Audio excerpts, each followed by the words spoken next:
the enemy of mankind, the enemy of goodness, Iblis, la'natullahi alayhi, he has many different tactics and many different ways that he tries to use to lead the children of Adam astray. He is khabith, he is filthy in his nature, and he is crafty, and he is our sworn enemy. And he has sworn by Allah Azza wa Jal. He has taken an oath by the honor of Allah Azza wa Jal. فَبِعِزَّتِكَ لَأُغْوِيَنَّهُمْ أَجْمَعِينَ. He said, swearing by the honor of Allah, I'm going to lead all of them astray. And He's even given us, as has come in the Quran, an indication about His determination in leading mankind astray. He said, لَأَقْعُدَنَّ لَهُمْ صِرَاطَكَ الْمُسْتَقِيمِ ثُمَّ لَآتِيَنَّهُمْ مِنْ بَيْنِ أَيْدِيهِمْ وَمِنْ خَلْفِهِمْ وَعَنْ أَيْمَانِهِمْ وَعَنْ شَمَائِلِهِمْ. I'm going to sit and wait along your straight path, addressing Allah Azza wa Jal. Then I'm going to come to them, the children of Adam, from in front of them, and from behind them, and on their right, and from their left as well. He will come to us from each and every angle, as He has sworn by Allah that He'll do this. The meaning of this is that the shaitan will not pass up the slightest opportunity to lead mankind astray, and will come directly at you with direct invitations to make shirk and to disbelieve in Allah and to reject the Quran and to fall into affairs which will lead you to the hellfire. And he will come from behind you with sneakier and more crafty attempts. He will come from your right and from your left and from every angle. And he will not rest. He will not become satisfied with leading only a few people astray. He will not become satisfied with leading most of the people astray. He will not become satisfied with himself until he has accomplished his goal, until he leads every last one of the people astray. Our sworn enemy, this is his case. From the very time of conception of a child, at the time of intercourse, Muslims are taught to seek refuge in Allah from his evil. And we are taught a dua from the Prophet ﷺ at the time of conception, that when a man goes to his wife, he seeks refuge in Allah Azza wa Jal, and he says, Allahumma jannibna shaytan wa jannib ash-shaytan ma razaqtana. Oh Allah, keep the shaitan away from us, and keep the shaitan away from what we might conceive.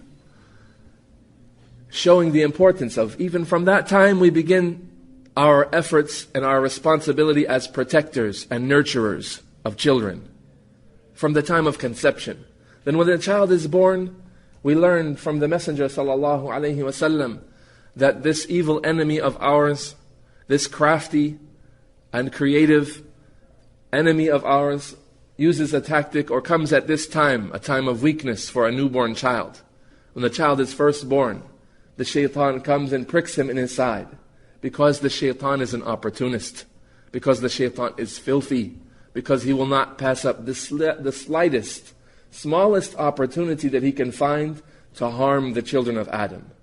So realize the goal of your enemy. Realize the determination of your enemy.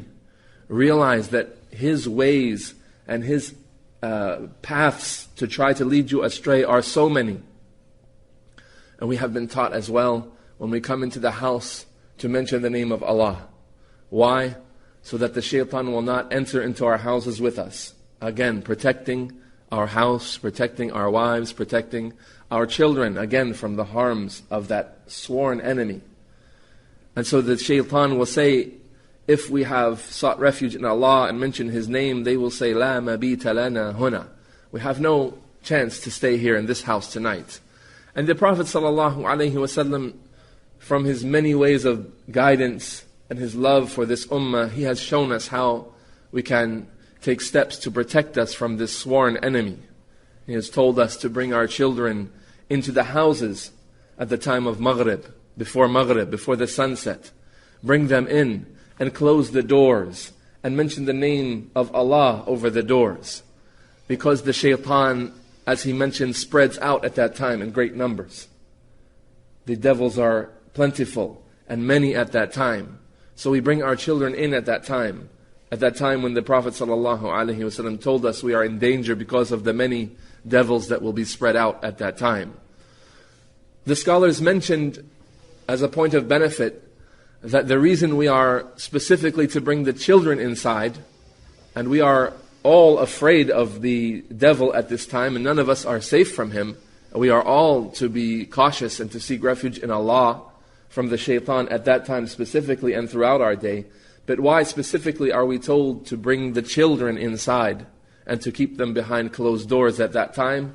Because as the ulama say, they don't have the supplications and the remembrance of Allah Azza wa Jal that will keep them protected from the shaitan, like older children have, like older people have. The children are susceptible because why? It's not easy for children to keep the mention of Allah. They're playful and they lose the remembrance of Allah and they don't memorize many supplications. So that being the case, we take care of them and we hold true to our responsibility as parents and take every step and precaution that we can to protect them from this sworn enemy.